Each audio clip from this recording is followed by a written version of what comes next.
You've got to let me in. Please. Immediately, I noped the heck out and hung up the wall phone. There was no way that I was letting a strange man into my building who wouldn't identify himself, especially as I had to leave the safety of my locked flat to physically go down to the front porch to open it. My gut was also telling me that his story was just complete crap, but on the off chance that it was true, I was worried that there was about to be a crazy fight on my driveway. So I grabbed my mobile phone and dialed 999 as I ran to turn my lights off and shut the blinds again, peeking out through a crack.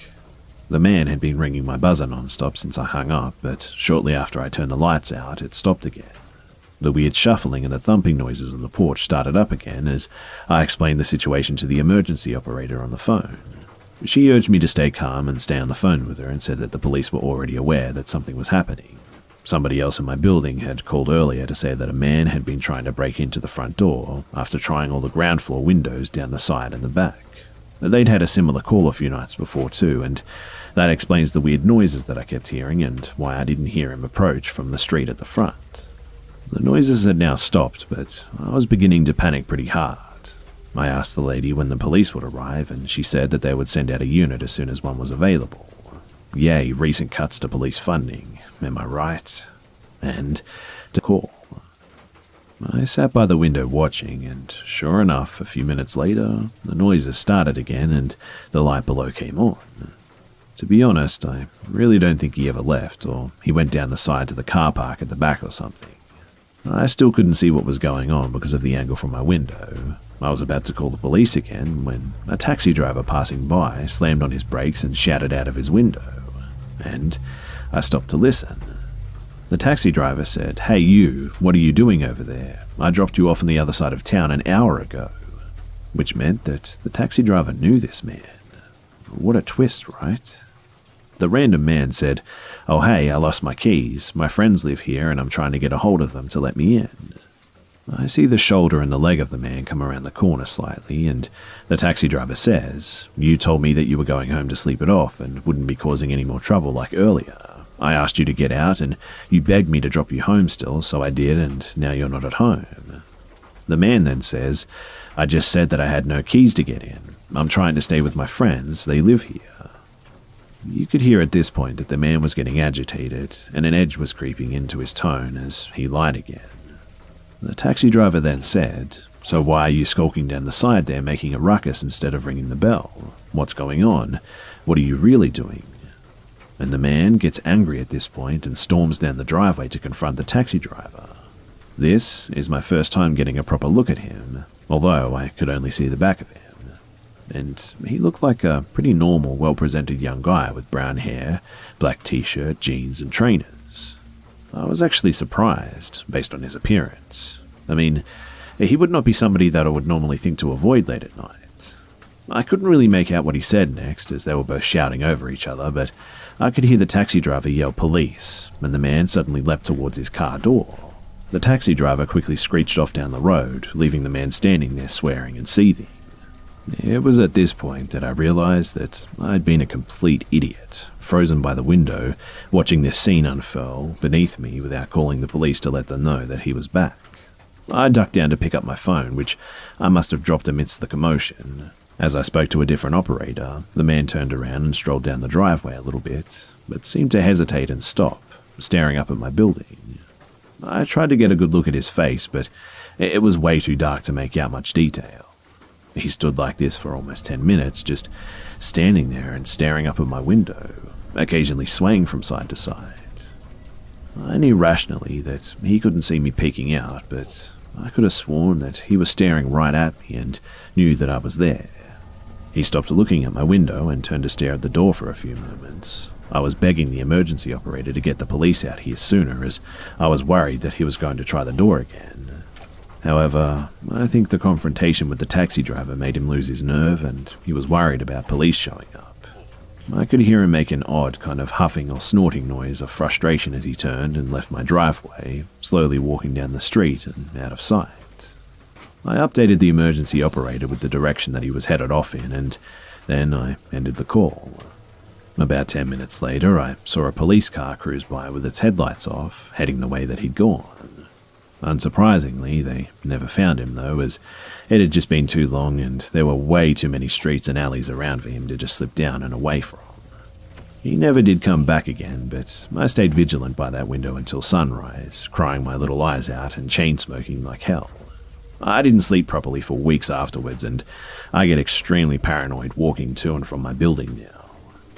I've stopped taking the bins down too if the sun is even slightly setting now, and luckily I had already begun the process to move elsewhere for unrelated reasons, so I only have to live here for a couple more weeks before I move to a big house with friends. It's a bit of a shame too, because I liked living on my own before this, but now I'm really grateful to be losing my privacy to have some backup. Also, I want to give a shout out to the brave taxi driver who stopped to confront him. You were more helpful than the local police, and I don't know if he would have left if you had not scared him off like that. And boy do I wish that I could ask you what the hell happened when you met that man earlier in the night.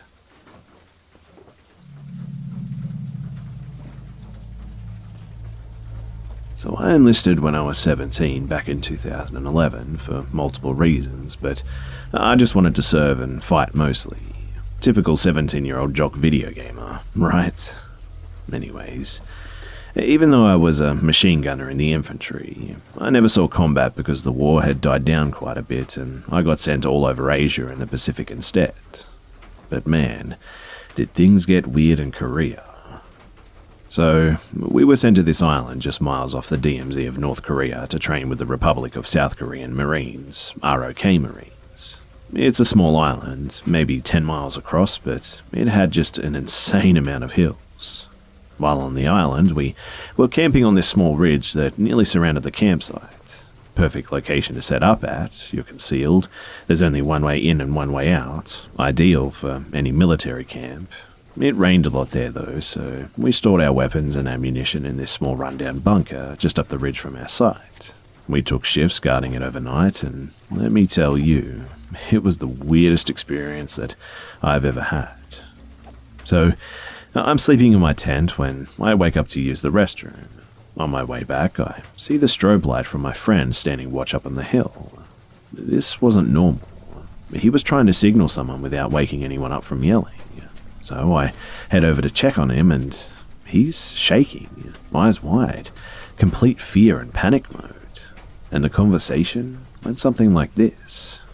Hey, are you okay, man? Dude, something's up here, man. What do you mean? Like North Koreans? Hell no, man. Worse. I'm hearing voices, and I saw shadows. I can hear rustling in the bunker, but every time I check it out, there's just nothing there. Huh. You sure you don't have just sleep deprivation? No, man. I'm completely fine, but I'm just freaking out. Could you chill with me until I just calm down a bit?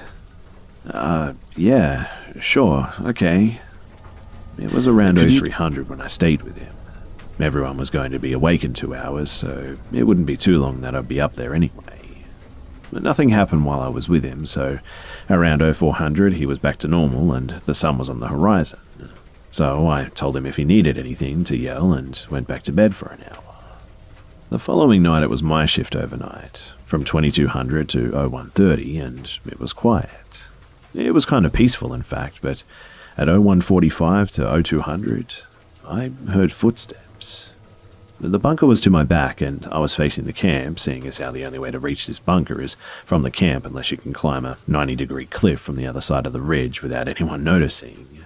Everyone is asleep, but the footsteps were behind me near the bunker. So I turned around and saw nothing. Shortly after, I can hear faint whispers. Definitely not English though, and I could almost make out Korean phrases, but it was too faint to know for sure. And this is where I started getting nervous. I remember seeing my friend's face when I came up to see him. His fear was genuine, very real, and I was starting to see why. Then, a little later, I hear something in the bunker. I turn my light on and shine it on the bunker, but no one's in there. And at 0300, I hear it again. This time, thinking that it was nothing again, I turned to look without my light, and I see the shadow of someone standing over the SMAWs, rocket launchers, bending down to pick one up. I raised my rifle at him and shouted to get the hell out of there, and it turned its head, looked at me, and then just vanished. Just evaporated, like Spider-Man in Infinity War. And panic struck me immediately. I was freaking out like my friend, and in my head I was thinking, what good is an M4 against a ghost? Nothing else happened after that, but I was definitely on edge until sunrise. I kept the story to myself until my unit got back to Japan, where we were stationed. One night we were all drinking, just shooting the breeze, and a different friend asked if the island seemed creepy to us. My first friend mentioned his experience on watch, and everyone, and I mean everyone, had some kind of similar story to tell from when they were on watch. Turns out, this island was a hotspot for strategic positioning and planning during the war, and thousands of soldiers and civilians died there. And I guess that the war isn't over for them yet.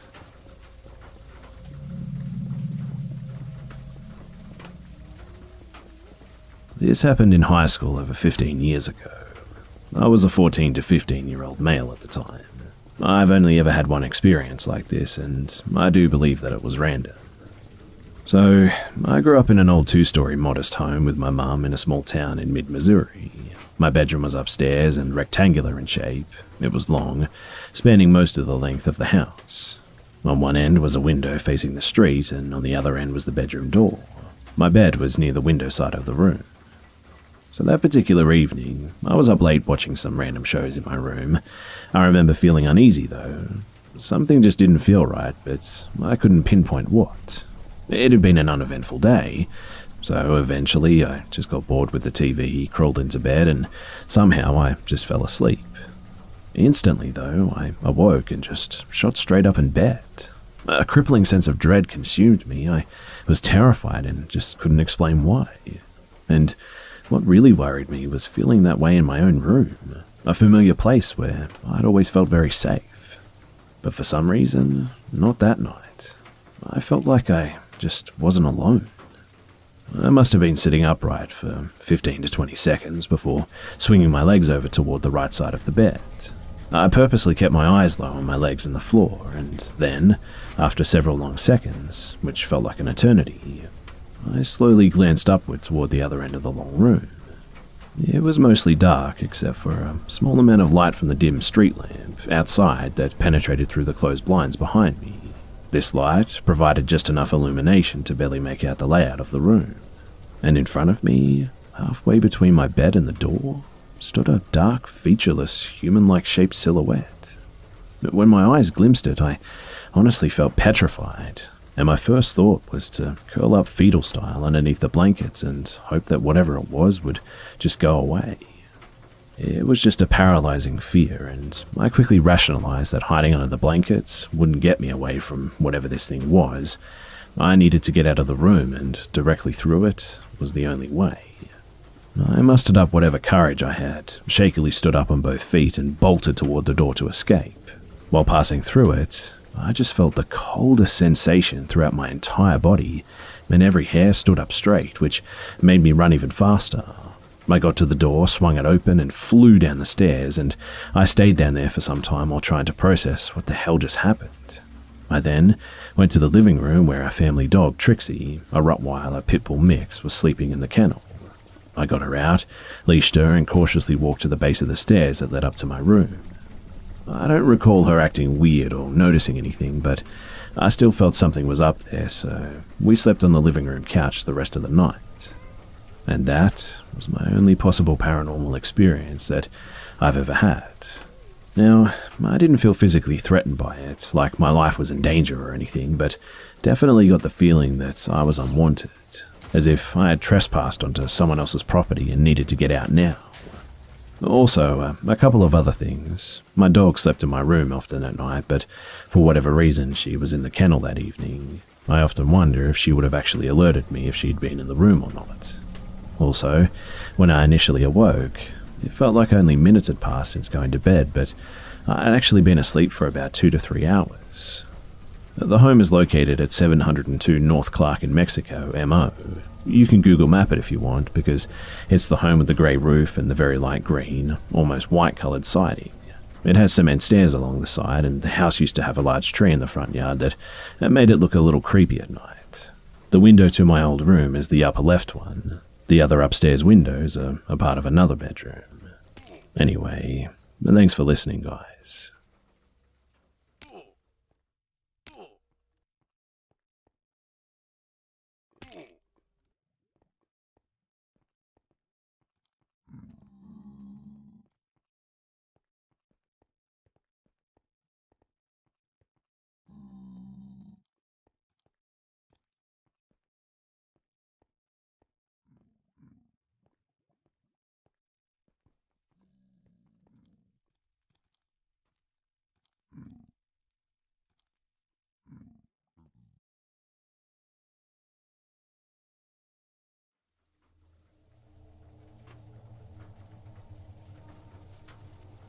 So this happened to me around 6 months ago.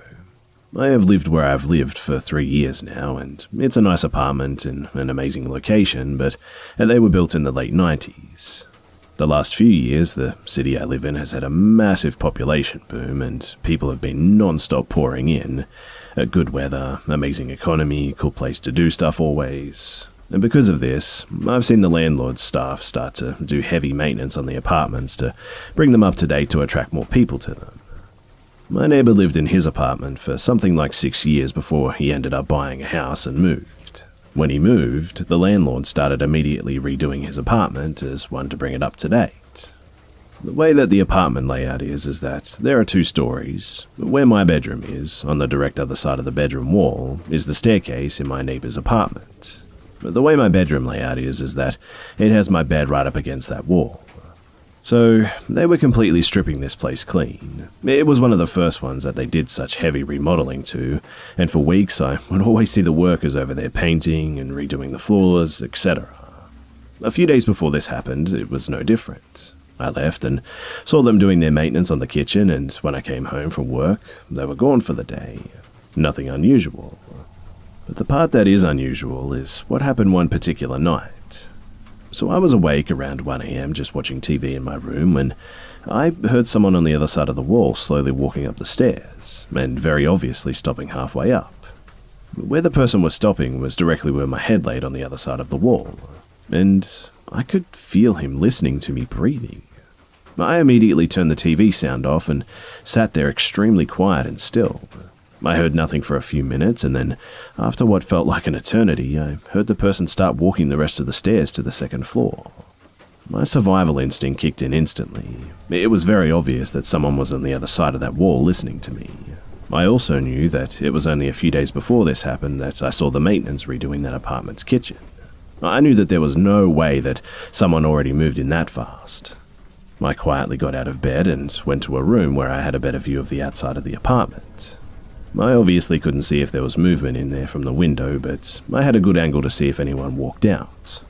So I sat there for about 15 minutes just staring outside to see if I saw anything at all, and nothing. I went back into my room and I laid down in bed again. I didn't play the TV this time though, I just kind of sat there waiting to hear something again. I was messing around on my phone for about 20 minutes in silence until I heard movement in the stairs again.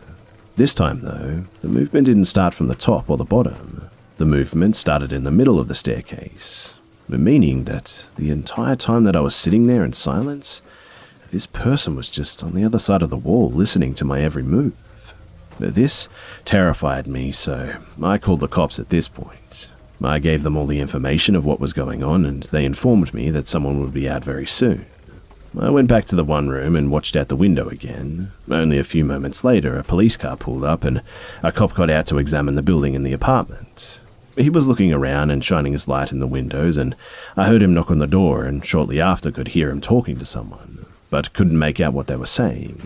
I was totally puzzled by this, and the officer walked over to my door and knocked. I went downstairs and he informed me very nicely that someone just moved in there. I laughed and I was completely embarrassed. I even said to the cop that it was a hell of a way to meet your new neighbor. I felt embarrassed, but more importantly, very relieved about the entire situation. So I brushed off the whole thing as it just being late and my mind playing massive tricks on me. The next day I went to leave my apartment when I saw something that made me stop dead in my tracks. I went outside and only took a few steps towards my car when I saw a maintenance over there carrying out the old refrigerator. I was puzzled at this point, so I walked over to the apartment and I looked into the door that was wide open. The kitchen was still being worked on, and not a single piece of furniture could be seen. I was legitimately speechless, and I walked over to the maintenance man and said, "Did someone move in here?" And he informed me that no, and that the apartment wouldn't be ready for showings until at least 3 weeks. At this point, I ran back upstairs into my apartment and I called my landlord. I asked her if someone is staying there, and she said absolutely not. I told her about what I experienced the night before, and she was floored.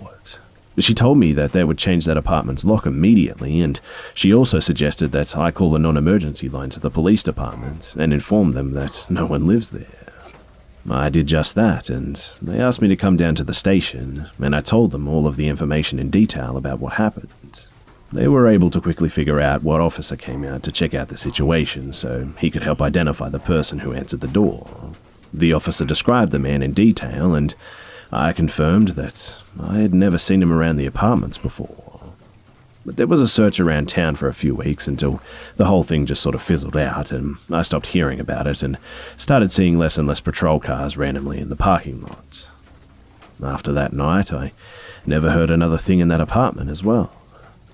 Around a month later, an older couple moved in and they were really nice. But when I saw the moving van pull up, I went out to introduce myself to them, but to be completely honest, the only reason I went out there was to see if any of them matched the description of who the cops saw.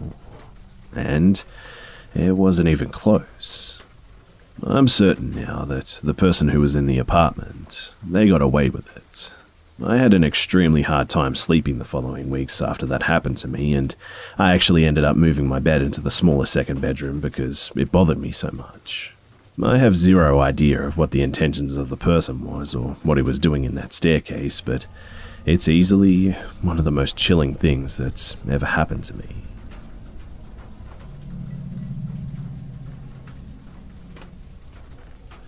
I was just commenting somewhere else about how a teacher in one of my high schools was arrested for placing nipple clamps on a male student. I tried to look up the article and found out that upwards of 6 to 7 teachers, male and female, during my time there had been arrested for all sorts of abuse. Most after I graduated though, but one in particular made me just shake my head. So, I had a woodshop teacher that went out of his way to be the cool guy. He would let us pretty much do anything in class and would even let us go out of the side door and smoke if we wanted, and he would also come up to us guys and make really sexual comments about female students. One time I remember him coming over to me and some other dudes with an open can of shellac, it's white and sticky, and saying, "Hey fellas, you know you got yourself a good whore when she takes a load like this." He then laughed and looked at a really attractive girl in class and said, "Bet she does." We all kind of just nervously chuckled and let out a big "what the F" after he walked away. Years after I graduated, I actually worked with him for a short time and he was still creepy as ever. And I just found an article saying that he was arrested last year for inappropriately touching 3 female students and providing male students with drugs and alcohol. Other gems from this school include the aforementioned nipple clamp story, a female teacher abusing 2 male students, and pretty much the whole coaching staff for football being removed for allowing players to sexually abuse other players and hazing rituals, and the really sick part with the last one is that the parents of the community were enraged at the victims of the abuse, and the school for removing the coaches and punishing the players. Why? Because the school was winning a ton of championships and these scumbag parents thought that that was more important than the safety of their own children. What the hell is going on in this school?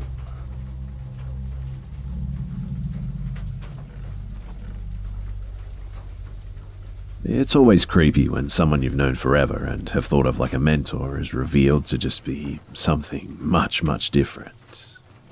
So, I had this boss who I'll call Mike, and he had come to fill in for a few months while my regular boss was on maternity leave. He was pretty amazing, and he inspired me to work harder and even ended up promoting me. The two of us and a third employee, I'll call James, were always working shifts together. It was fun, just laughing and kicking ass because we all had a similar sense of humor, and James and I were definitely the best employees there. After Mike's time to fill in was over, James and I were super bummed about it because he was seriously the best manager that we'd ever had. He was fair and rewarded hard work and truly cared about his employee satisfaction. Plus, he just made everything fun, even though we were working really hard. But we both looked up to Mike as a manager and also just as a human being. We had the utmost respect for him, and we vowed to keep in touch when we parted ways. Well, fast forward a year or so, and James and I ended up dating.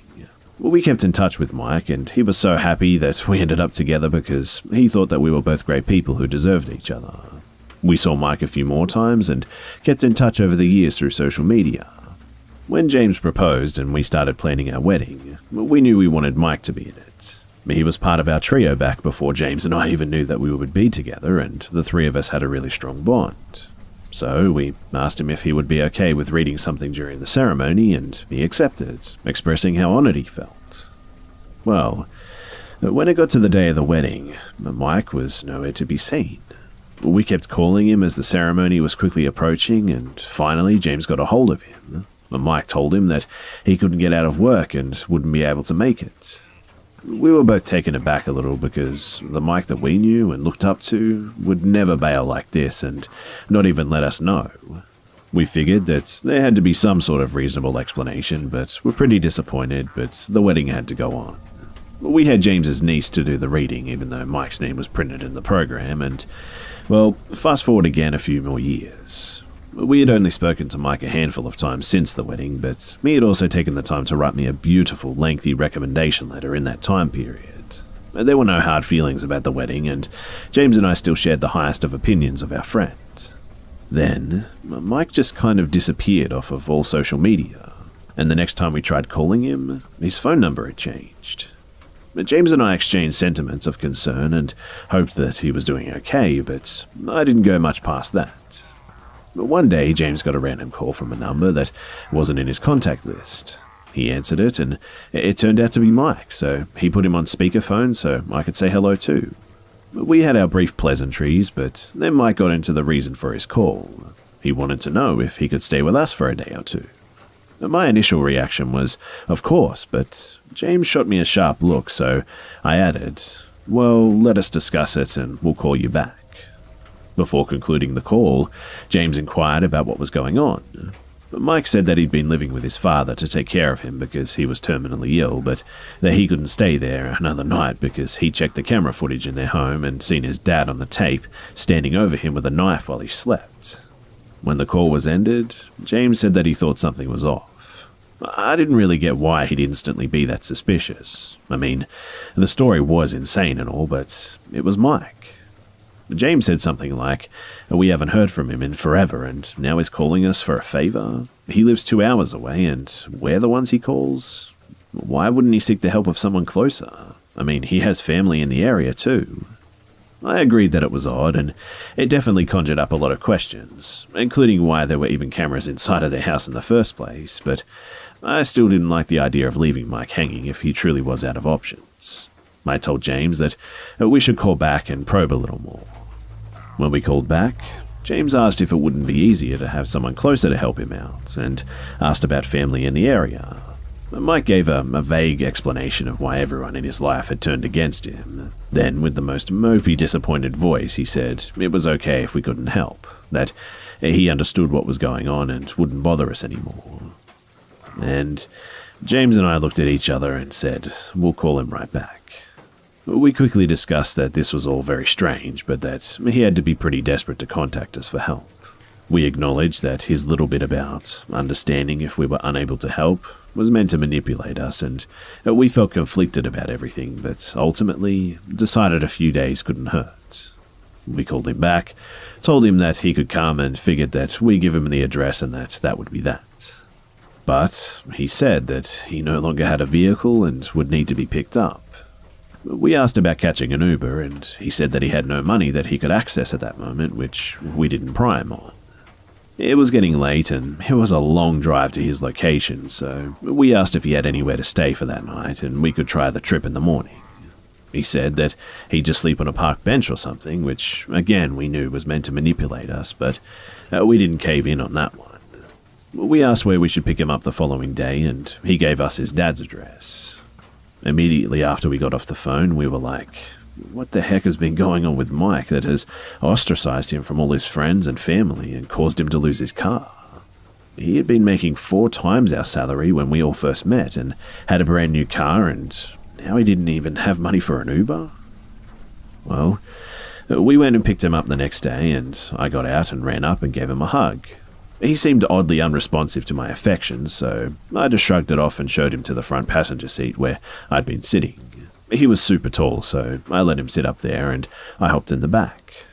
When we got back to our house, we showed him our guest room and put his things down, and then immediately asked if we could take him to the grocery store. James said that he was done driving for the day, so I said I'd take him, but commented that I thought that he didn't have money on him. He told me that he had food stamps, which there's no way that he would have qualified for with his old job. So at this point, I knew something was up, but I wasn't going to dig into the personal details of his finances, so I just logged it into the back of my mind and kept my mouth shut. You might be thinking that it just sounds like someone who's fell on hard times, and that was basically Mike's story as well, but it was just very vague in important areas and full of story after story about people that seemed determined to destroy him for no reason whatsoever. Well, 1 or 2 bad eggs is believable, I suppose, but no one is the innocent victim in every scenario, right? He was telling us that he had no idea why his life had fallen apart and why those close to him seemed to just turn on him out of nowhere, or why so many people were out to get him without seeming having any motivation. And well, 2 nights turned into a full week, and finally James asked Mike what his plan was. Mike acted hurt and said that he'd be gone by the morning, and we told him that he didn't need to leave immediately, but we'd like to have some kind of idea of his plan for going forward. That night in bed, James and I discussed it and decided that we'd tell Mike that he could stay for as long as he needed if he wanted to help out around the house and keep his room relatively clean, because it contained several antique items of James's mother's. We also were going to ask him to help me with some entrepreneurial decisions, as Mike had claimed to have been a totally self-made successful entrepreneur before this. We presented our offer the next day, and Mike excitedly accepted. We thought that it was going to be a rewarding trade-off for all parties, in fact. Now, this isn't a story about my marriage, so I'm not going to go too far into the wealth of the problems James and I had, but a little info will be necessary. So James was highly critical of me and often talked down to me and seemed to have nothing but negative opinions. I wasn't perfect, I admit, but I wanted to be loved and worked my ass off for James's approval. I was constantly trying to make him happy, but no matter what I did, I would always fail in his eyes. So, after a few weeks, Mike clearly started to see the cracks in the marriage, despite the fact that James toned it down in Mike's presence. Trying to be a good wife, I acted like all was fine in front of Mike and never mentioned any dissatisfaction in my marriage. Mike and I started to spend a lot of time alone in our entrepreneurial pursuits, and he was supposed to be teaching me the tricks of the trade with several avenues of making money, but we just kept coming out with little success. He had excuses and explanations for why this wisdom didn't seem to be progressing us forward at all, but he was someone that I greatly looked up to as a professional and a friend, so I just believed that it would all pay off soon, like he said. After living together for weeks, enough talking among all of us had been done to start noticing weird contradictions to many of the things Mike had told us, but he always worded things in a way that left a slight amount of room for doubt, so that if you were to question any of it, there was wiggle room. There was never a way to straight up catch him in a lie, is what I'm getting at. Mike also wasn't fulfilling his end of our deal at home and kept saying that he'd take his turn to do the dishes and such, but I probably only did it once or twice, I'd say, and he completely trashed the guest room. And not only was there garbage everywhere, but he'd bring in food and drinks, and they'd be lost in this sea of clothes and trash, and we could smell things rotting in there. But there was a melted tub of ice cream just sitting on the bedside table for weeks, and I didn't care as much as James did, and I suggested that we just remove his mum's things from the room, but I did agree that it was disrespectful. Meanwhile, things were getting more and more icy with James and I, and one day when I was out with Mike on a job, I broke down in tears about how much I was hurting about how James treated me. Mike offered words of comfort and reluctantly admitted that he'd picked up on how mean James could be to me and said that he was really sorry and that I didn't deserve it. Mike, having been possibly the only witness that I ever had to what I'd been going through in my marriage, he was amazingly validating. Mike agreed that it was incredibly unjustified, but made me promise not to tell James that he'd said anything because he didn't want to appear like he was taking sides. The next day, Mike had once again volunteered to take a turn doing the dishes, so I didn't do them. I hated doing dishes and happily left them for Mike when he assured me that he'd handle it. Well, Mike got a call informing him that his dad didn't have long to live, so he wanted to go see him. James didn't seem all that interested in helping, so I volunteered to take him and stay for moral support, and we headed out. On the way to see his dad, Mike started to tell me that his dad has dementia and makes up weird things, so he advised me not to take anything to heart. He cited a few examples of things that he'd previously said, and they were all more like accusations. One of them being that Mike had stolen all the money in his savings, which I thought was pretty odd, but couldn't really reconcile the vast differences between the Mike that I'd met 8 years before and someone who could rob his dying father. While we were visiting his dad, I didn't say much, as I didn't want to insert myself into a private family moment, but I kept noticing things that were just weird. Like that his dad was fully conscious and talkative and didn't seem like a dying man at all. He even asked him to get him some Burger King in the middle of it all.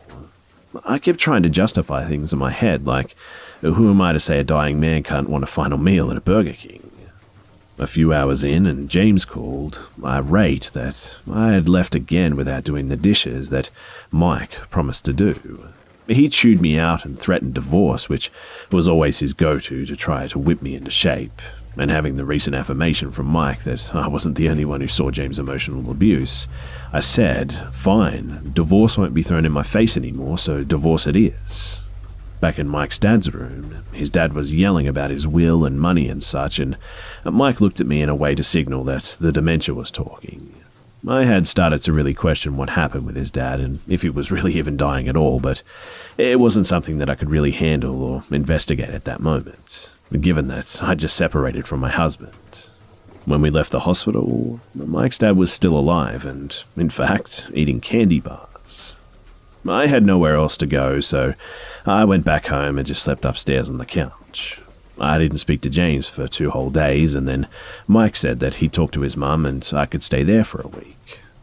I wondered at that moment why his mum wasn't the one helping him if they were in contact and on good terms, but I just accepted the offer. I couldn't take being at that house anymore, and Mike said that he was going to go with me and stay there too, which I thought looked really bad, but he said that he spoke to James and that he understood and was fine with it. I spent the entire week crying and talking to Mike about how I felt, and he even woke up in the middle of the night with me if I woke up, and things started spiraling downhill quickly. He made no advances on me or anything of the sort, but it was definitely weird. After the week, I went to stay with my parents, and Mike went back to stay with James, and I eventually saw them both when I'd come over to get things, and in talking with James, he was very much ready for Mike to leave. But they barely seemed to talk, in fact, and did not seem on good terms whatsoever. And then, one night, I just got the weirdest impulse to ask James if Mike ever said anything about me that he made him promise not to tell me. James hesitated for a second, but said yes. And through a series of questions, we inched through both of our experiences with Mike. And he had been playing into our rapidly declining marriage and was using everything he observed against us. He'd been going out and teaching me things to make money, and he did the same thing he did as my boss all those years before, told me my strengths and complimented my ability to catch on to things quickly. We didn't have much success, but it was very obviously not on account of me. However, he was going back and feeding into James's terrible opinion of me and claiming that we weren't making any money because I was so dense and hard to teach. Mike would also comment on the very same things that he told me were unacceptable that James did, except he'd tell James that he doesn't know how he lives with someone like me and that he'd go insane. In other words, this guy was carefully and strategically forcing our marriage to fall apart by exacerbating our personal fears and insecurities and systematically validating and encouraging our resentment for one another. And he did it in such a way that neither of us doubted his sincerity for a moment, until I finally just got a weird feeling and decided to ask that night. And even then, I didn't really anticipate finding out that he'd been so two-faced and manipulative to that extreme level. James kicked him out that night, and neither of us have talked to him again since, as far as I know anyway. I haven't spoken to James in 1.5 years, and I proceeded with the divorce despite this because even though Mike was an insincere piece of crap, he caused me to get enough distance from James that I was able to see that I deserved a lot better. Last I heard about Mike was from his mum, who called me to see why he'd been asked to abruptly leave James's house. I told her what he'd done, and she didn't seem surprised. I asked if she was aware of any mental problems that he may have had, and she said that she didn't want to portray her son by giving details, but that he wasn't right in the head. I asked about several of the traumatic events Mike had claimed to be the victim of, and she said that there's never been evidence that any of it really happened. I don't know why he actively initiated the final downfall of my marriage, because I've never felt it was an attempt to be with me or anything. I really don't get what his motivation or game would have been. And then, Mike's mum texted me a few days after he left James's house to tell me that he'd apparently been admitted into a psychiatric facility and wouldn't be out for a long time. And she wouldn't elaborate.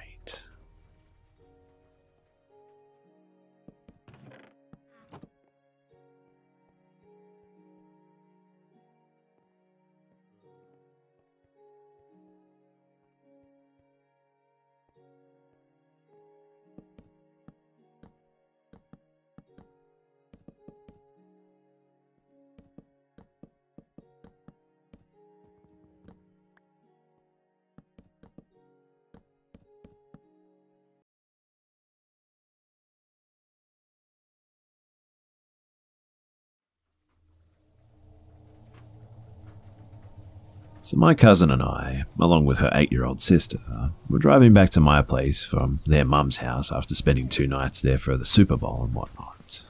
It was this huge family event, and even though half of us don't watch football, all the in-laws of the family do. Now, I admit that when I'm driving, I get heated when there are idiots on the road. Not full-blown veer someone off the highway heated, but just heated. We hadn't been on the road for that long until a truck was seen a little ways onward.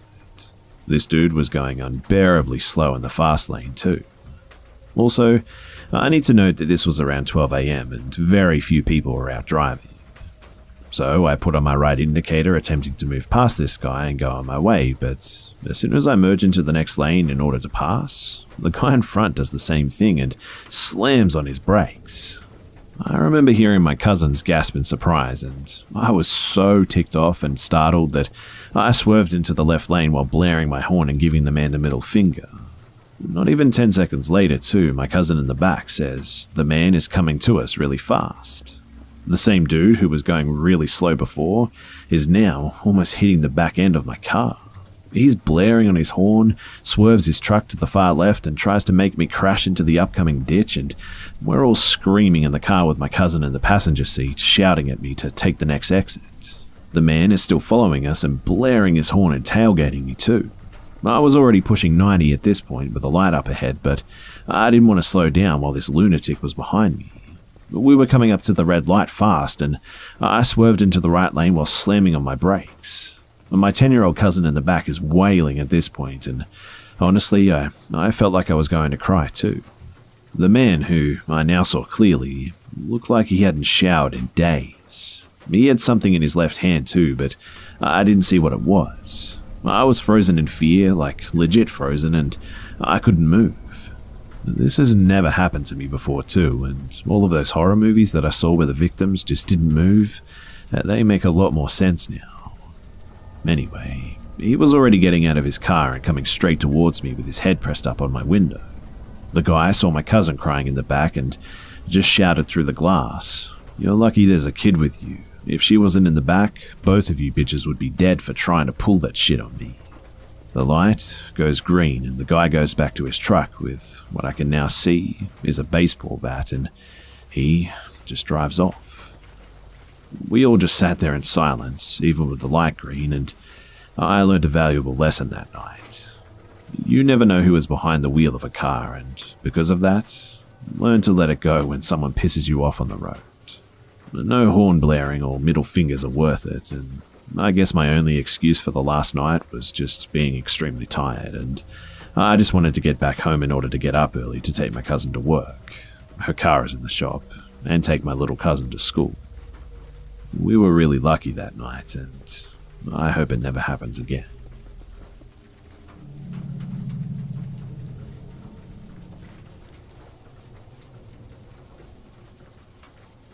I was travelling alone through a foreign country at the age of 21.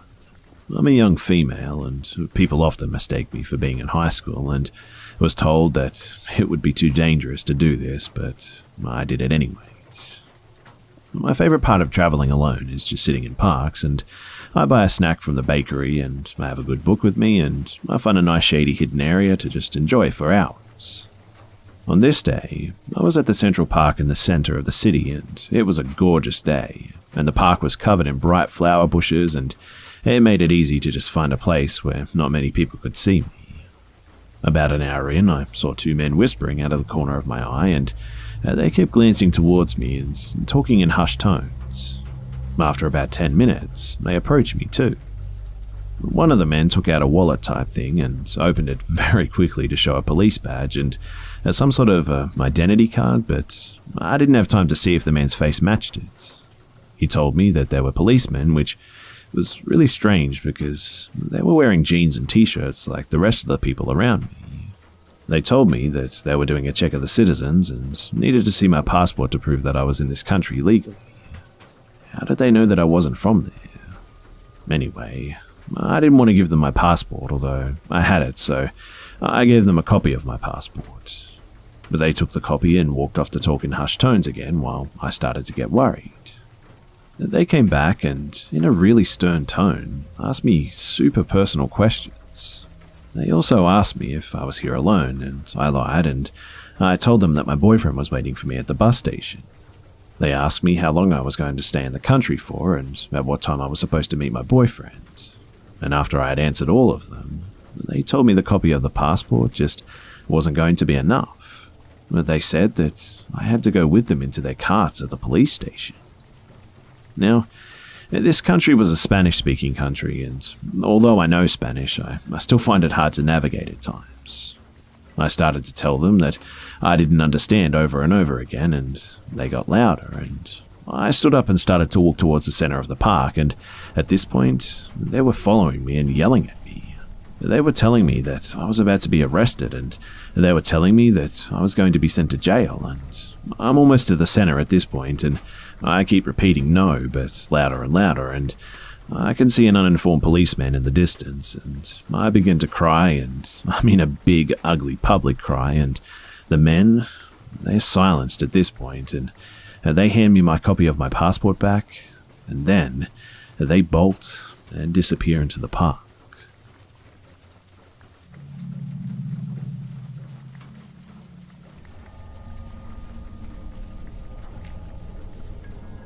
So I'm in high school, final year, and we actually got an opportunity to go to France on a trip. It was our Duke of Edinburgh assessments. A group of kids my age, we all set up our tents. First day, we figured it would be best to put them in a row too, and there's a hedge by our openings, and facing the other way there's a few empty lots. A metal fence too, black with straight poles. So beyond that, there was a click or two of long grass, waist height, and then a mountain with an old war memorial at the top. We went up to the memorial that day, and it was pretty cool. There's a shop and a few rooms full of old guns and clothes, and then an old fortress used on the shoreline. I don't remember the exact location, but if I do, I'll try and update you guys. So, it was getting late, and our assessor invited us into his camper for some tea. I remember having hot chocolate too. We went back to our tents, got comfy, chatted with the tents still open. Must have been around 1 a.m. or so. And then we heard this noise, and I've never heard anything like it. Like the way a fox screams, but deeper and bassier. We dismissed it as a fox and carried on chatting, and next minute we heard it again, closer this time. Then the other guy in my tent pokes his head out and whispers loudly, telling us to look, quick. And I can only describe what I saw that day as just horrific. And it honestly makes me feel so weird just thinking about it, and I'm not sure why. Just a wrenching feeling, like I know it was bad or something. Anyway, it looked like a person, small, hunched over onto all fours, but it was quick. It ran through the fence, and it must have squeezed through the gaps, but it seemed like it just kind of floated through the metal. I don't know, but it started to sniff around or something, staying by the fence about 30 or 40 feet away, and then it went back through the fence, and you could see it rustling through the long grass that it ran back up towards the hill on. And then we heard the noise again, but it was different this time. A higher pitch this time, and literally sounded like a person screaming, but it was a lot further away. We honestly didn't know what to think, and we didn't panic, which was surprising, and we all just kind of froze in shock. The next day, we went back up to the memorial, and as we were going for some reason, a French uniformed officer with an armored vest and a cap on comes up to us as we were walking to the entrance. He was armed, a small pistol tucked into a holster on his belt. I know a gun when I see it, and he said that we need to leave, that we aren't allowed in, and that was that. It was really strange, but that was pretty much all that happened. We carried on with our trip, and I forgot about it, but thinking back on the whole thing, it's just really weird.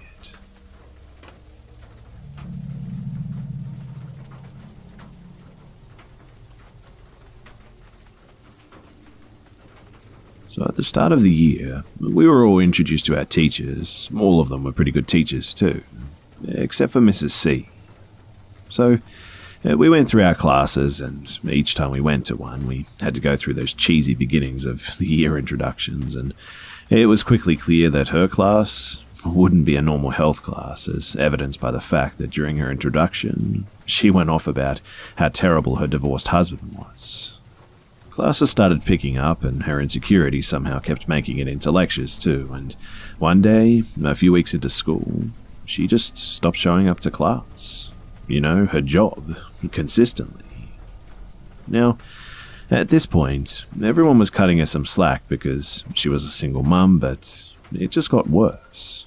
We would have to do whole units from a workbook with improvised substitutes who were actually most of the time school staff with no idea what they were doing. And this culminated when Mrs. C missed 2 weeks of school for just no apparent reason. Most of the class could see her mental deterioration, and me and some friends in class started noticing some form of distress from Mrs. C too. More and more stuff about her personal life would leak into lectures that she was there for. And suddenly, it just all came to a head. She suddenly just became distant and developed a really tough shell around her. Mrs. C actually started coming to class consistently too, and she started bringing her kids, closer to toddlers but still, to class.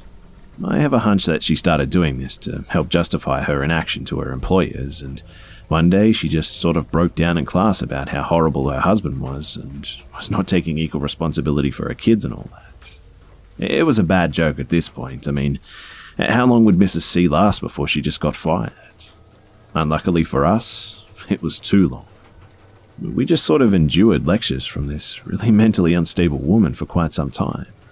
Mind you, she was doing a fine job at suppressing traits associated with what was going on around other school employees. So one day, we come in and she just wasn't in class, breaking her streak of actually coming. And we finally got our answer of just how long she was going to last. A counselor walked into the room and everyone knew what was up. She was gone. But what had gone down exactly?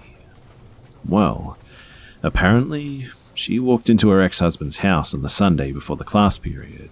Her excuse to her ex was to deliver cold medication to her kids, and after threatening to call the cops after her home invasion, she locked herself in the bathroom.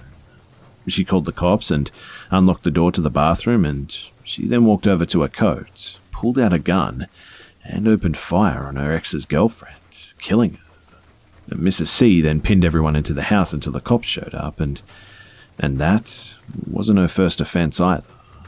This obviously all occurred suspiciously close to the time when she hardly showed up to a job, and she apparently had several assault charges against her that she somehow managed to keep secret to her job as a teacher.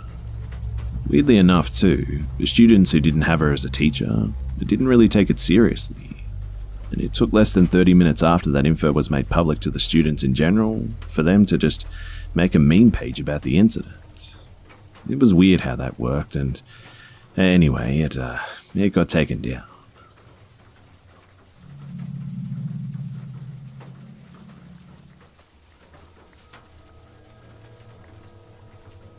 This actually happened to me just last night, and I'm still pretty shaken up by the experience, and I promptly quit this terrible part-time job right after it. So, I work at a retail store in a not-so-nice part of town. Since the area isn't the best, not many people ever come into the store, and even less people come in at night. Something important to note too is that the store doesn't have any cameras, nor does it have a panic button. So basically, anyone could do anything, and we've had many people steal little things here and there, and looking back, this should have been my first clue to just quit ASAP. Working this night shift was me, a very small girl, and my co-worker, basically the exact same height and build as me.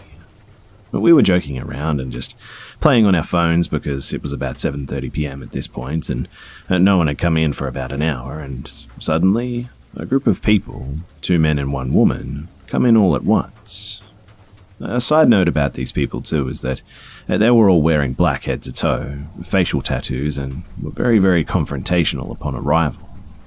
But the woman was a very husky woman, and I was honestly very intimidated by her. Her friends, the 2 men, were at least 6 foot each, towering over both me and my co-worker, who were both 5'3".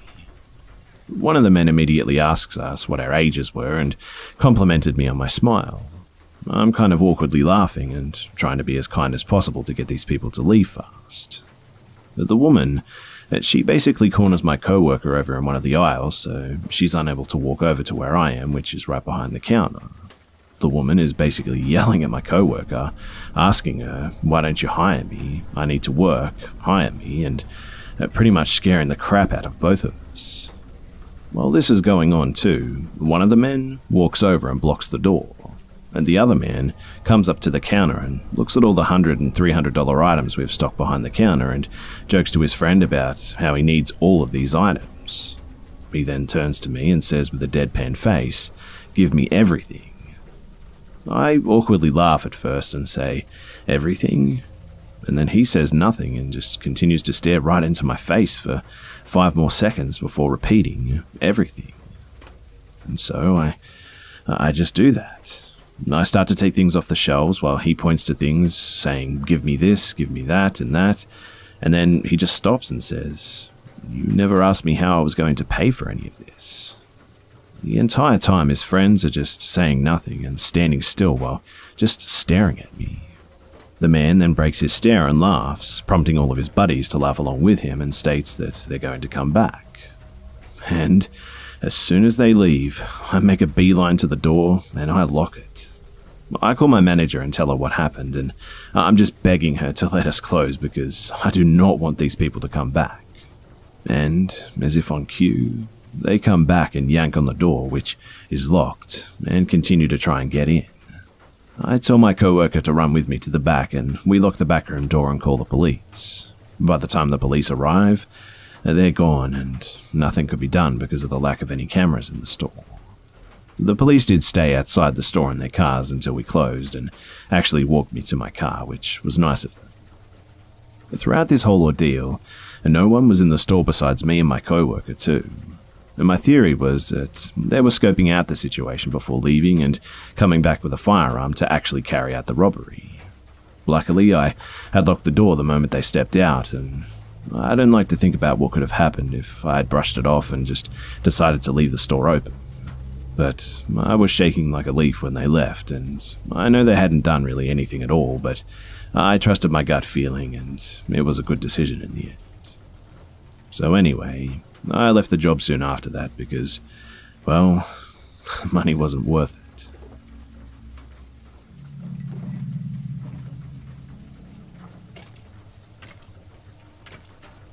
So, to start this, I need to tell you guys a little bit of backstory. So my husband and I lived in a big city in a teeny tiny house around 500 square feet or so. We were planning our wedding and starting a family soon, so we couldn't stay there anymore, and, well, I couldn't, but he was okay with it. But anyway, we had dreams of moving out into the country, and we found such an amazing deal on 320 acres that we just had to go and check it out. We emailed the realtor, and she had said that the lady living there wasn't quite ready to show the house yet. She really didn't want to sell, so she wasn't sure when she could show it. We asked if we could come and see the land, and the house would be fine until we could build our dream home further away from the highway anyway, so we go as excited as ever, and we pull up and get out of our truck. All you could hear were these birds and the wind, and it was just so peaceful and quiet in comparison to city life. And we knew immediately that this was going to be our home.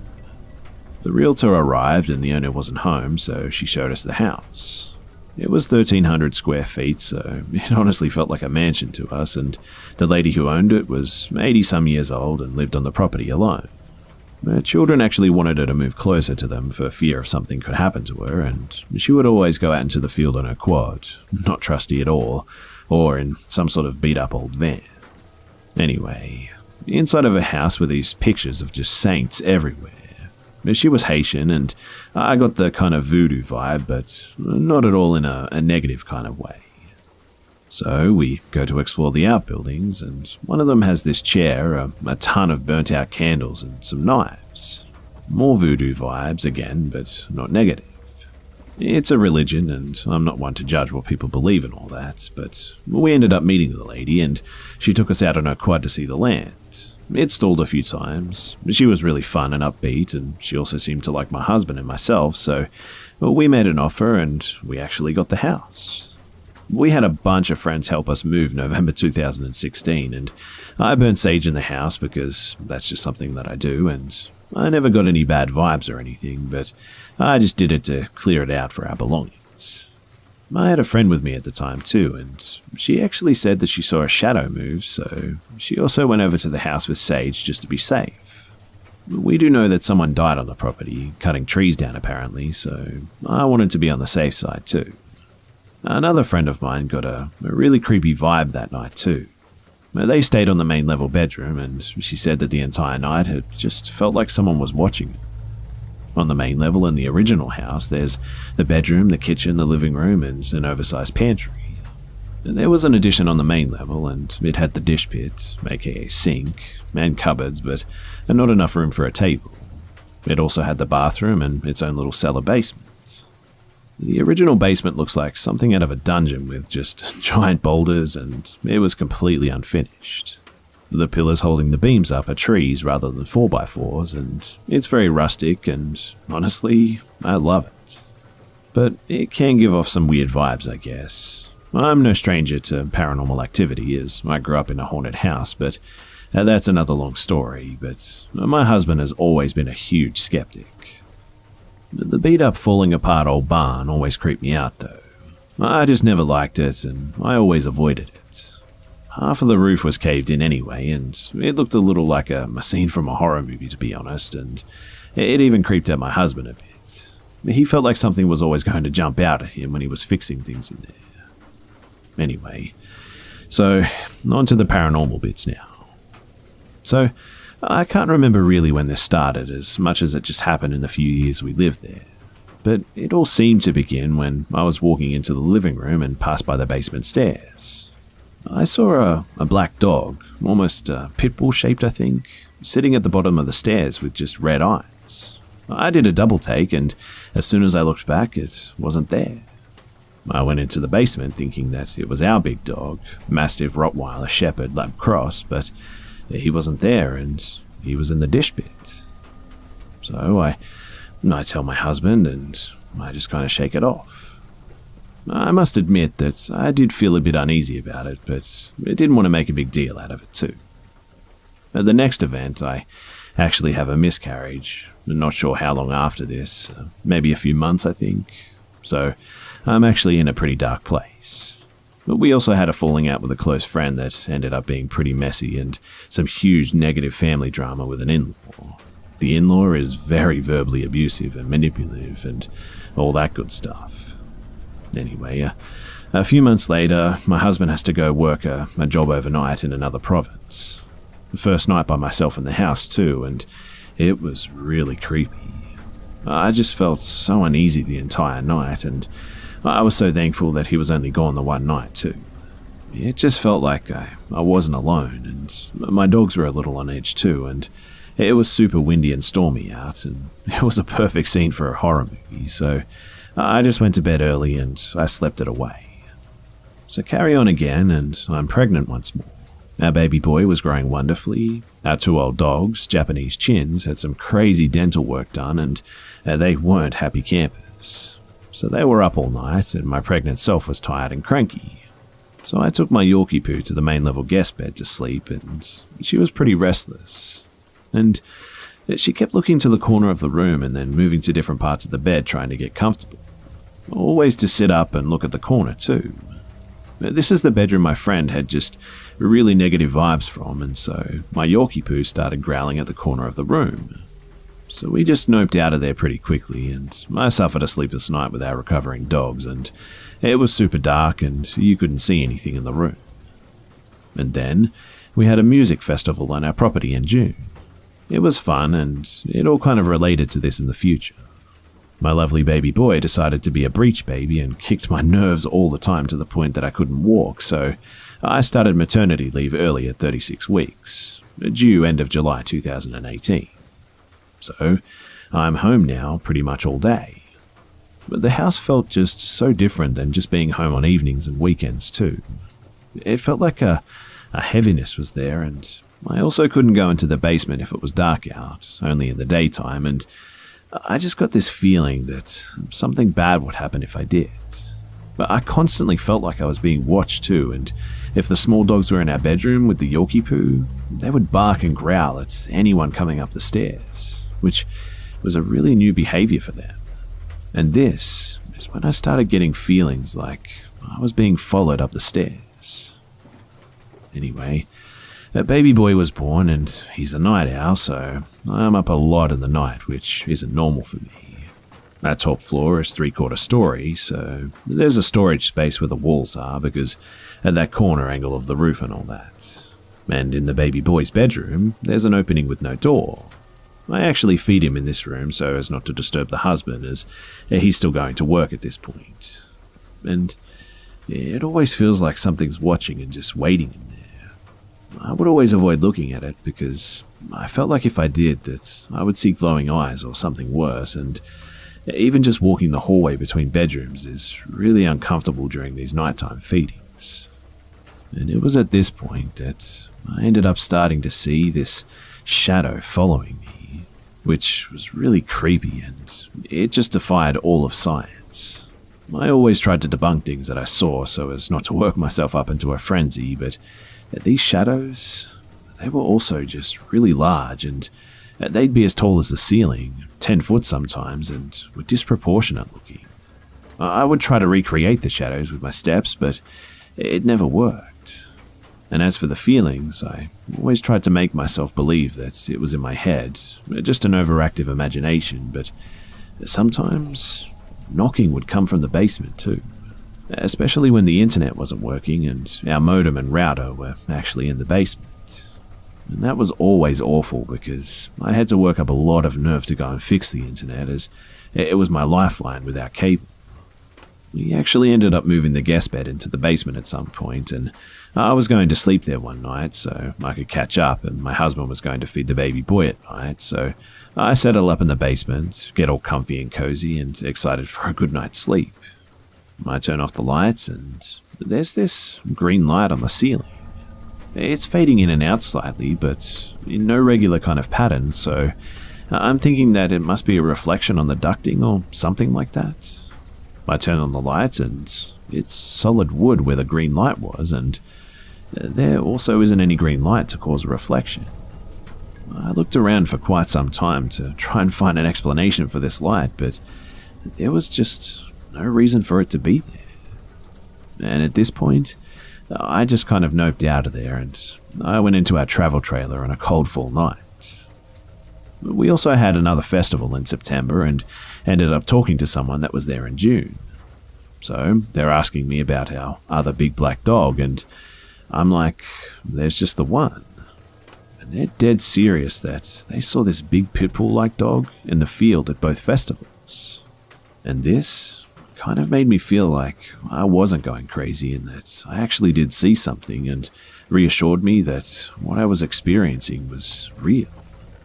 But then it made me realize that I'm not crazy and that this is actually happening, and it was really scary. When my husband is at work, I'm very isolated, and our closest neighbor is a mile away, and all of our family lives an hour drive away. So I'm a little freaked out with everything going on, and I'm talking to local friends and city friends, and I actually get in touch with a medium at some point. She got me to text her a photo of the house, and she says that the land is bad, the house is bad, the dog is possibly a demon apparently, and she offered to come and help me salt the house for gas money. She actually never charged me for anything too, and she never told me why the land is bad, and to this day I'm still pretty curious. I also ended up getting a local church group to come and pray through the house, but nothing really did anything. But they told me some crazy stories of other houses that they had blessed, so the area was apparently pretty haunted or something. So I'm super unhappy still because my husband is about to leave for 8 weeks, and I don't want my son growing up in a haunted house like I did. I'm also really uncomfortable about being in the home and about being alone with our little guy. So someone gets me in touch with a shaman, and he comes and does his thing, and it was actually pretty cool to watch.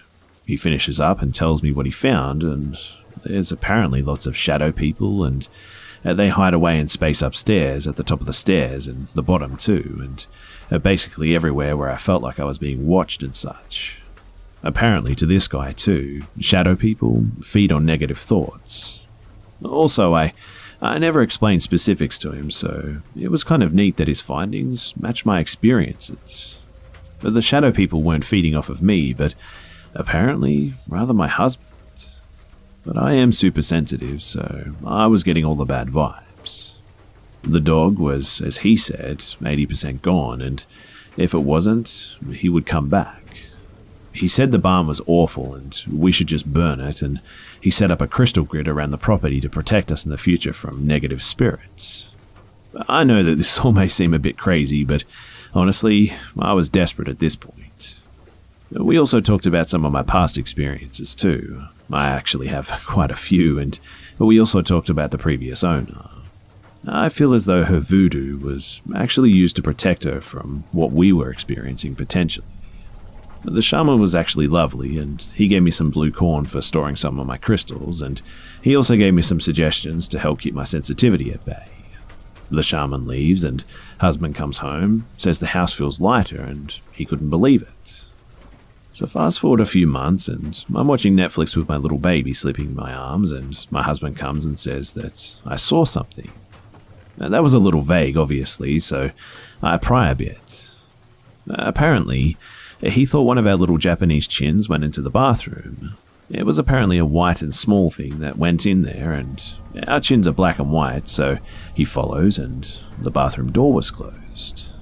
He's so baffled, being the skeptic that he is, so I text the shaman up, and he says that he'll do his thing and get back to me. Anyway, he gets back to us and says that it's nothing to worry about, and Sometimes I feel like things move through the house, but it's nothing like what we experienced at the beginning. There's no more shadows, no phantom dogs, and I can actually go into the basement at night now.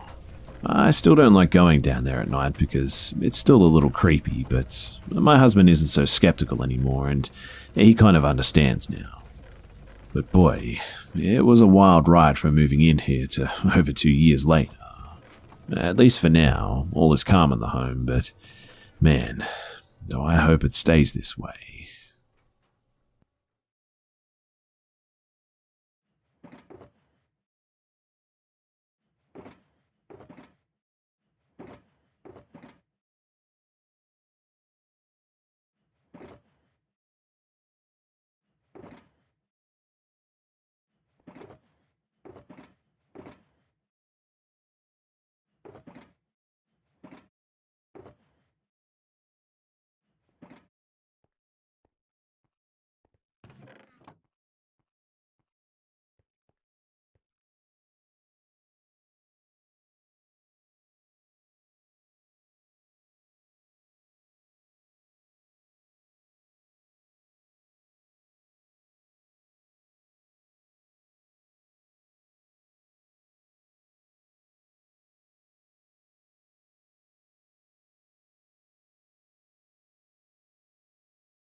So I'm a 32-year-old female, and this is something that happened to me only 2 nights ago.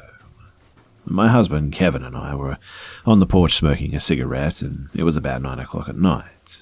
We live far out in the woods, right off a stretch of highway that's between 2 interstate exits.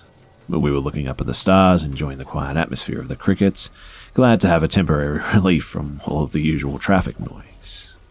But I heard something and shushed my husband, even though he hadn't said anything. And was that screaming? Yeah, it was a woman screaming like nothing I'd ever heard before. And it sounded like she was getting murdered or something. In between blood-chilling screams, she was screaming out, help me, and I looked at my husband, and we were both really freaked out. The more she screamed, the closer she was getting to the house, too. I could eventually see a figure running along the median of the highway, making their way closer to the part of the highway that was in front of our house. Our house is a good ways back from our driveway, but not far enough that you can't see anything. And if we could see her, then that meant that she could see us. We have no yard security lights, stupid I know, so we were in complete darkness at this point. But we could still see the highway perfectly fine due to the house across from us, who still had their Christmas lights up though. I threw my cigarette in my yard and back up to stand in my doorway of the house, pulling out my phone to call 911. She's still in the median of the road screaming too. If anyone else in the surrounding houses heard her, they pretended like they didn't know. Kevin runs past me inside to get his jacket and his shoes on. I tell him not to go out there, obviously, but he ignores me and gets dressed anyway. As soon as he's out of sight, I see a red car barrel up the road and pull over next to where the lady was at. With her in the median, there was still a stretch of highway between them, though. There was a man driving. I couldn't see what he looked like, though. I only heard his voice. He was yelling that he was going to kill her and calling her every name under the sun. It looked like he was throwing stuff at her out the window. Maybe clothes, I think. As soon as she sees him pull over, she starts running straight towards our yard. By that time, I was already on the phone with the police officers, but as I said, I lived out in the woods, pretty far out of town, I'll add, so it would take them a bit to get here. I yell for my husband, and I tell my 9-year-old son to go in our room where the baby is and close the door. He can hear the whole thing and was actually pretty frightened. My husband runs out onto the porch and into the yard towards her. He asks if she's okay, and she says that she had gotten a ride home from this guy, and halfway down the road, he started acting really creepy. He refused to let her out where she told him to, and kept driving with her in the car. She looked behind her seat, pretending to look at a car behind them, and saw a roll of duct tape. Fearing for her life, she jumped out of the moving car and just started running down the road, screaming for help. Kevin starts to lead her towards the house, and by now is also on the phone calling the police, having gathered more information that I wasn't able to give them when I had called. They told him to stay on the line with them until an officer showed up, and he lets her in the house, and her face just looks terrible. She's bright red and bleeding in a couple of spots, road rash from where she jumped out. She also said that he had hit her before she was able to escape. So she came in and we locked our door, knob, deadbolt, and chain. But we stood together near the window waiting for the police to show up, Kevin giving updates and answering questions on the phone. No, they haven't gotten here yet. Yes, his car is still parked across the highway. It's a red sedan in front of the house with lots of blue porch Christmas lights, all that sort of stuff. I was trying not to lose my crap when there was a huge bang on our door. The man was yelling, "I know you're in there. I saw you running.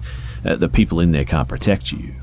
I shouted through the door that he needed to leave our property and if he was smart to get in his car and drive off. I told him that we were on the phone to the police, and the answer he gave was the worst one that I could have heard.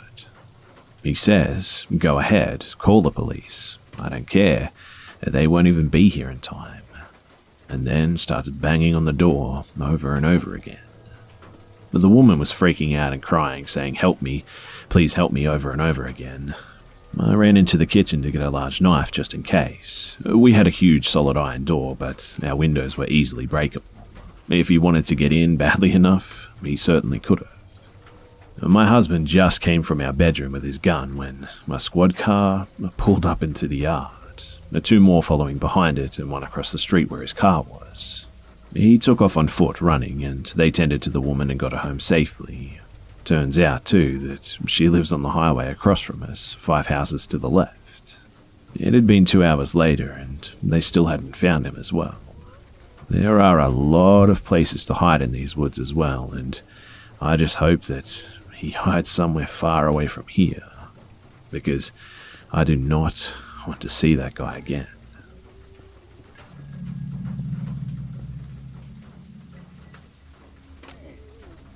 So my name is Eric, and I live in a rural area of central New Mexico.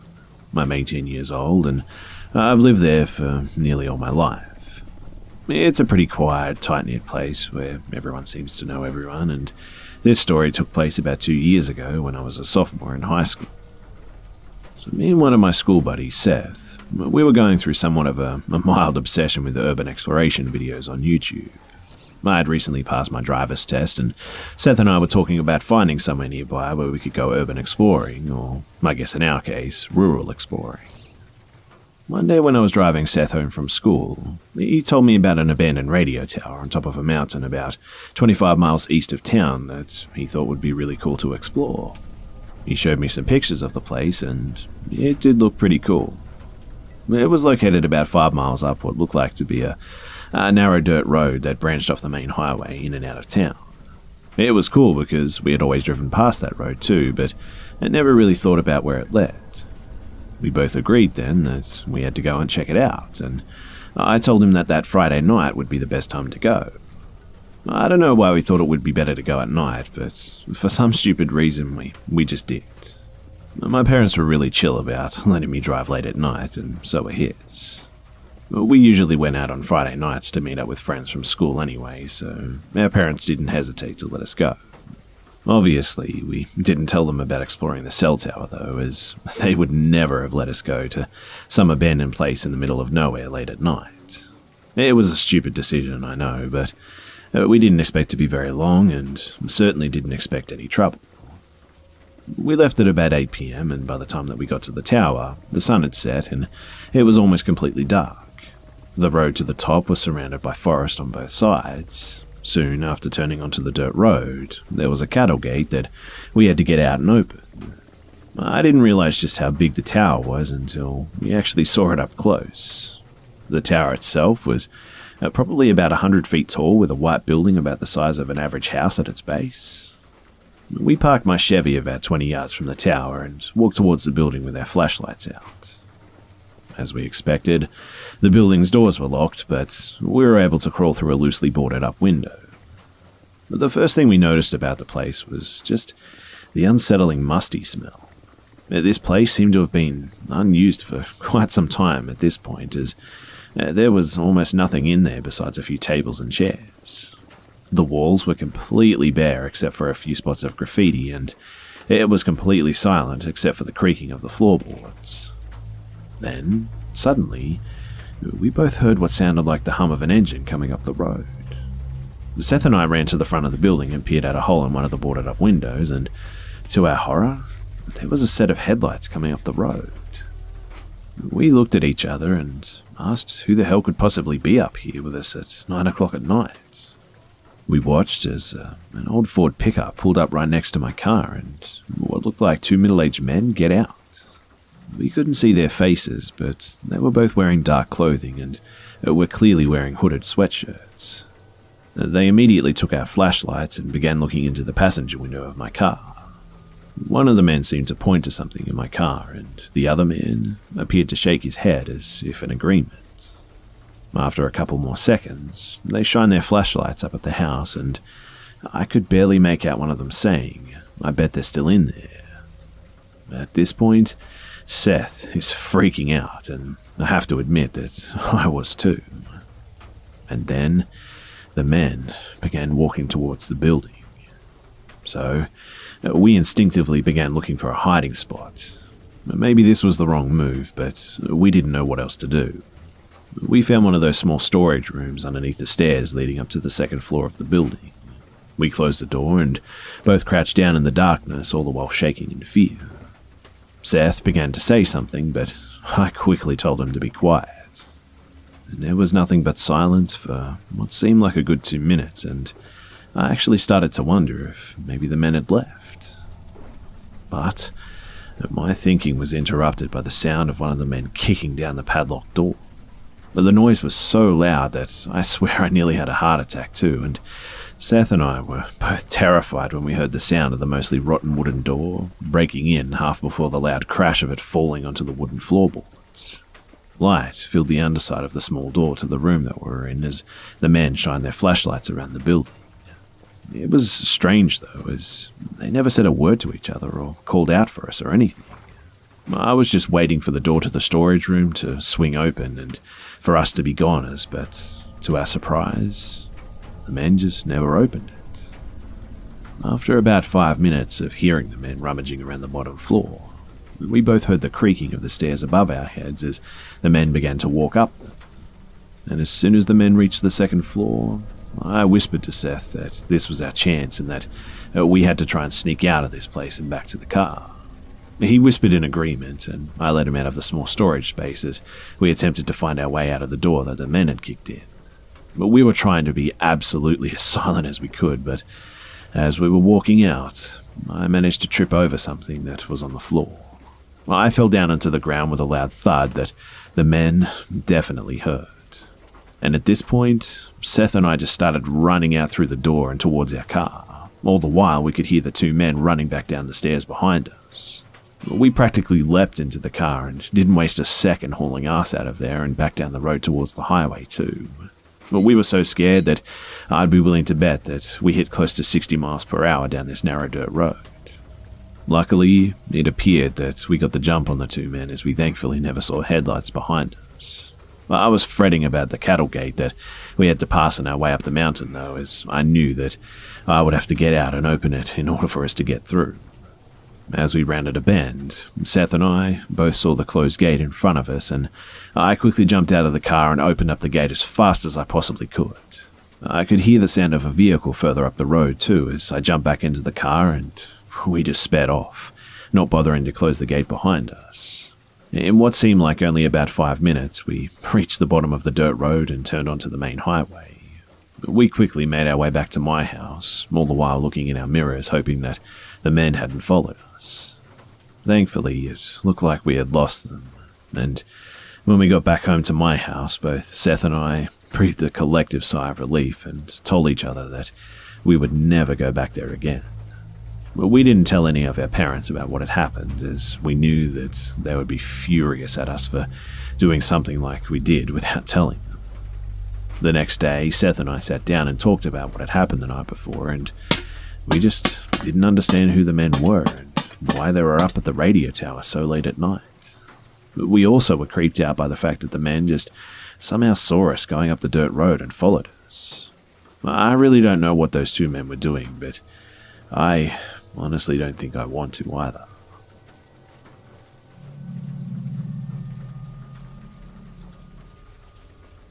So I was super skeptical of the paranormal or anything ghostly for years.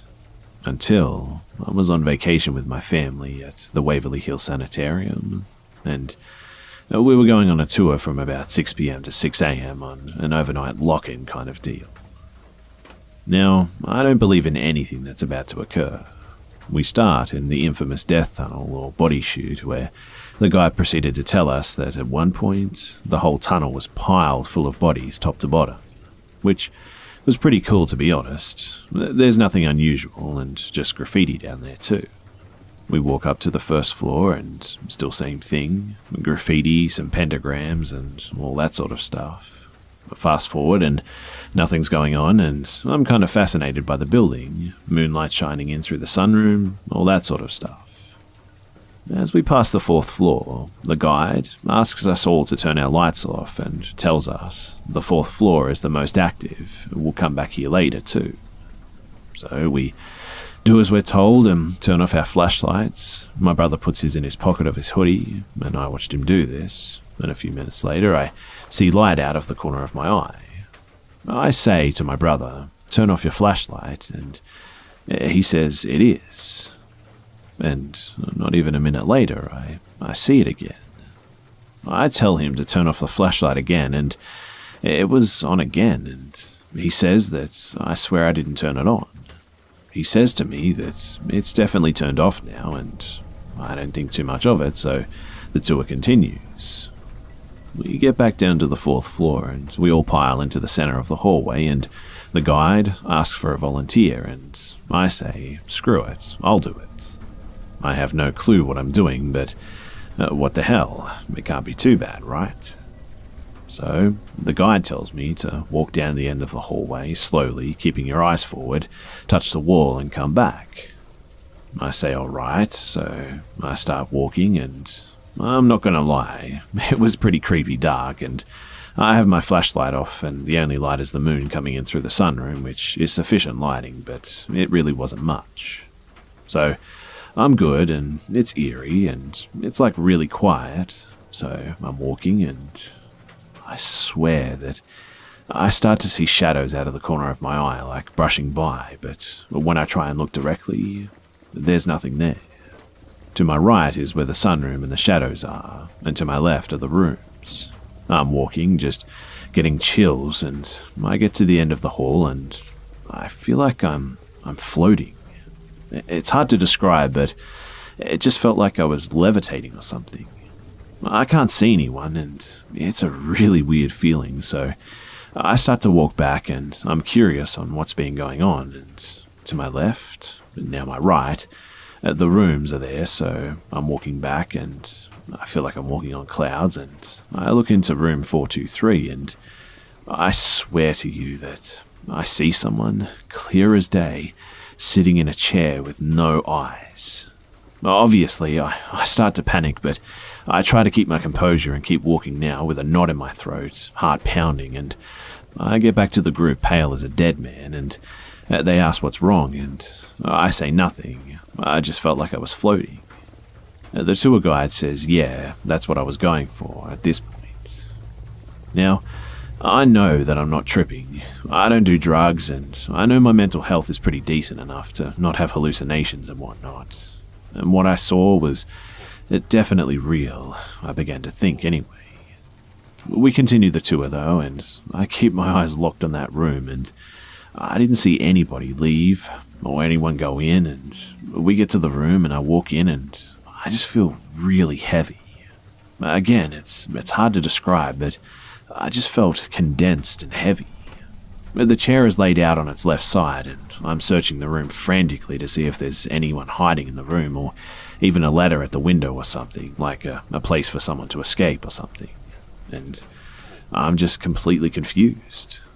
Like I said, nobody came in or went out from that room, and I kept my eyes on it the whole time. Anyway, the tour guide then says, last week when we had someone do the walk like you did, a gentleman saw something in this room, 423, that scared him so bad that he actually tried to jump out of the sunroom, and I had to pull him off of the ledge. He couldn't describe what he saw clearly, and only said that it had no eyes, and we actually had to call an ambulance because he was freaking out so bad. Obviously, that was a massive shock to me, and I said nothing, but my stomach was in my throat at this point. We complete the tour though, and now I'm a complete believer. I strongly believe too that whatever it was, it's kind of stuck to me or something too, because I still see this thing when I'm alone, walking at night in the distance under street lamps. When I'm alone in the dark, I feel a presence, and I feel like it's him.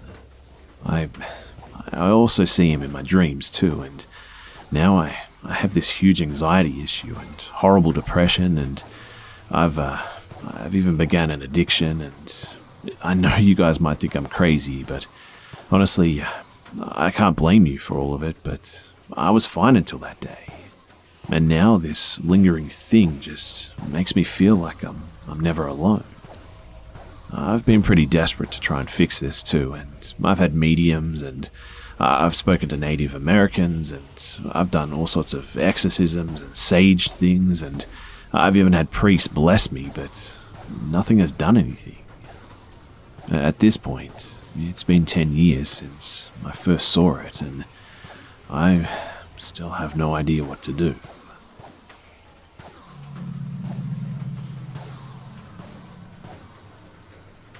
Hey everyone.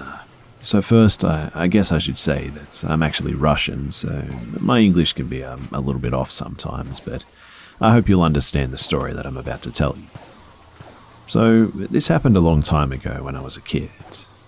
If you didn't know, Russia is filled with apartment houses, and we don't really have much space or privacy because there might be a bunch of neighbors living at the same floor with you, so everyone pretty much knows everyone. We had two entrance doors. One was made of metal, and the other behind the first one was made of wood. It was a pretty common thing for Russia in early to mid-noughties, despite the fact that they weren't really safe. So, basically, my family and I lived in a cement box behind two very thin doors. This happened at night as I got up to go to the toilet, which was near the entrance, but at first I had to go through the living room where my parents were sleeping. And so, you'll understand that that's why I wasn't allowed to turn on the lights in order to not wake up my mum and dad. And my path to get there was obviously passing through complete darkness, which I was afraid of in my childhood.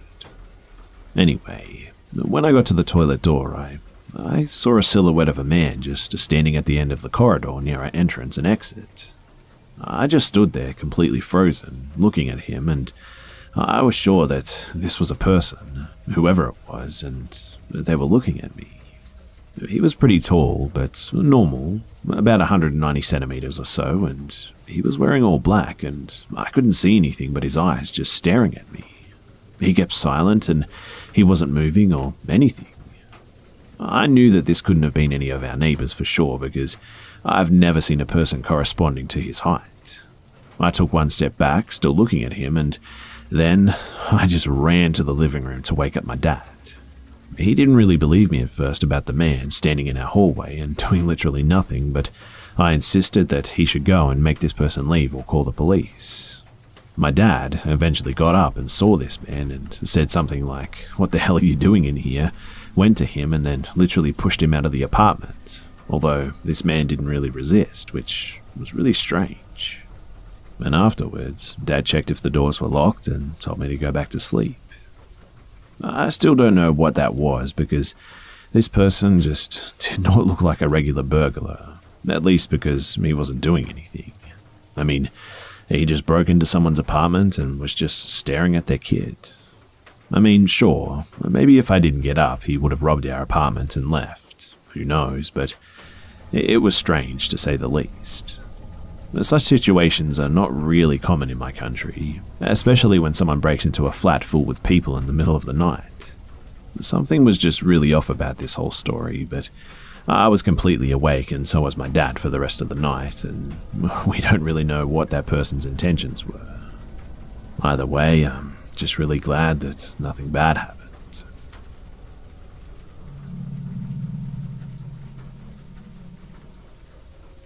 This happened in a city in the North Peninsula of Malaysia. So, my family was visiting my wife's cousin who had just given birth. She was in a room with 6 beds. 5 of the beds were occupied and each bed had a curtain that would be pulled around the bed. It was visiting hour, and so the curtains were mostly pulled back and there were visitors at all of the beds. The cousin was in the middle bed and the last bed was occupied, but the bed opposite that one was empty. So, there were people visiting at the last bed, and one of them was a young girl of perhaps, but not more than 7. As people were chatting, the girl suddenly cried out in anger, "Leave my auntie alone." Everybody looked at her, and her mother went beside her and asked, "Who are you talking to?" And she said him whilst pointing to a spot just above the empty bed. The mother asked, "What's he doing?" and she said, "He's making faces at auntie." Her mother then said to her, "That's okay, he won't do anything. Come, let's go get a drink." And then she led the girl out of the room, and I think that she was trying to calm the girl down or something.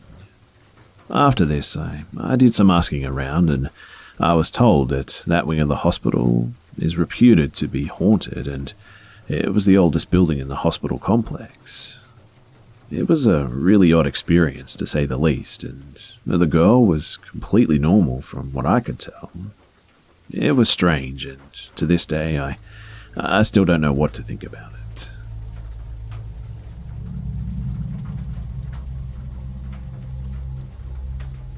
This happened a couple of years ago, and it was during a visit to my grandmother in a small village in Mexico. But to give some context, my parents and I visited for about a week, and during that week, my mother's cousin also passed. He was in a car crash, and the local government was deeply involved. Months later, it turns out that he was actually murdered by the local cartel there. That really is a whole story in itself, but I decided to mention it because it happened that same week that we were visiting. As you can probably tell, overall that whole week was tragic and also extremely odd. So, some background. It happened about a night before we got the news about the passing. My uncle lives on the same plot of land my grandmother does, and he owns a farm of chickens and roosters. My grandma's sister, the mother of the guy who passed, is technically their next-door neighbor. They own the plot of land right next to my grandmother's. My grandmother's plot of land is actually adjacent to the local elementary school there, so her house is in the middle of pretty much nowhere. However, she does have a good-sized plot of land that's surrounded by concrete walls for protection. The streets around her land only really get foot traffic when school is in session. Given the climate at the time too, any kind of foot traffic stops by sunset for sure. The village itself is pretty poor and everyone is familiar with each other there. They have a few rich people, but pretty much no middle class. Most houses are about equivalent to shacks, and my grandmother owns a concrete house that is decently sized but otherwise plain. So, it was during the summer when my parents and I visited. I was on my summer break, and so were the schools there. And my parents and I were the only people there visiting my grandmother at the time too. Every night, time is taken to be sure that all the doors are completely locked before heading to bed. But there's 3 doors that lead to the outside. All are made of metal with also a mesh-framed door to keep the bugs out. That night, I distinctly remember asking my mum to help me lock the front door too. It's a heavy metal door with a secured lock that I was having difficulties closing. We also checked to make sure that the other doors were secured and locked as well. I'm going to mention the layout of my grandmother's house briefly too, since it's somewhat important. So the first room you enter, which is the door that I was having a hard time closing, is basically a room with a bunch of beds. To the right is what is referred to as the middle room, which is just another bedroom. It connects the first room to my grandmother's room. You can actually look into the middle room and also see the first room when both doors are left open. These 2 doors are usually left open because they're heavy and scrape against the concrete floor really loudly. Now, before heading to bed, I plugged my phone into the middle room to charge, which is where my dad was going to sleep in. My mum and I were sleeping in the same room with my grandmother. My mum and I shared a bed that was right next to the door that leads into the middle room. Right before falling to sleep, I could see into the first room because the 2 doors were left open like always. I had no recollection of any nightmares or dreams, and I basically slept pitch black until I woke up at an unknown time, just completely terrified. It was the weirdest thing, but my eyes just basically shot open, and I had an indescribable sense of fear. But the first thing I noticed was that the door next to me was completely shut. I didn't want to move even in the slightest, and I didn't really know what to think. I felt too scared to even close my eyes, and I just laid there completely still for an unknown amount of time. I came to the conclusion that I would rather wait for the sun to come up than to close my eyes again, and I was just really scared. Eventually, I heard the chickens starting to make noise, so I figured the sun was going to come up in the next few hours or so. But I noticed that the chickens were actually going kind of berserk, almost as if they were scared of something. And this deepened my fear, but I still laid there too scared to move. At this point, I was wondering why I hadn't woken up my mother or my grandmother, who were both extremely light sleepers, mind you. I mean, I was the heavy sleeper in the family, yet the chickens weren't waking either of them up. Eventually, they all settled down, though, and there was no sign of any sunlight. I occupied my time just listening to the air conditioner in the middle of the room. It's pretty old, the kind that you have to use a hose to water down, and it makes a continuous noise and then occasionally sputters, but its noises are almost routine, so I kind of felt like it was comforting. I could also hear the bed in the middle of the room creaking around, which I figured my dad was just moving around in his bed or something. Again, I couldn't see into the middle room, which I found odd that the door was closed. I'm a heavy sleeper, like I mentioned, so I figured that there was a possibility that I remained asleep while the doors were closed or something. I remained still for who knows how long, but then I heard a noise that I've never, ever heard before or since.